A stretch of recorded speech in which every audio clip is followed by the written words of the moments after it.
আমাৰ NGOটোৰ মুখ্য কাৰ্যালয় হৈছে শিৱসাগৰ আমগুৰি মেটেকাত হয় আৰু আমাৰ প্ৰেচিডেণ্ট ডক্টৰ গোলকদ্বীপ পাত্ৰ ছাৰ তেখেতৰ সহযোগত আৰু আমি আজি মেটেকা প্ৰতিষ্ঠা ডেভেলপমেণ্টে লিগিৰি পুখুৰীত আজি আমি এখন চকু চিকিৎসা কৰিছোঁ। ইয়াত শিশুৰ পৰা একদম বৃদ্ধলৈকে আমি ফ্ৰী অফ ERC শিৱসাগৰ উদ্যোগত আমি ফ্ৰী অফ কষ্ট মানে আমি এটা চকু শিবিৰ কৰিছোঁ আৰু ইয়াত চকু শিবিৰ হোৱাৰ পিছত আমাৰ বহুতো স্থানীয় লোক উপকৃত হৈছে আৰু অনাগত দিনতো আমি কিছুমান চিকিৎসা শিবিৰ ইয়াত অনুষ্ঠিত কৰিম আৰু অনাগত বিভিন্ন ধৰণৰ প্ৰজেক্টটো আমি এই গাঁওখনত উপকৃত কৰিম।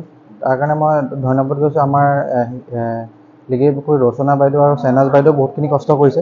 তেওঁলোকৰ সহযোগত আজি এই চকু চিকিৎসা শিবিৰটো অনুষ্ঠিত কৰা হৈছে। ইয়াত 100ৰো অধিক স্থানীয় লোক মানে উপকৃত হৈছে এই চকু শিবিৰ। আছে।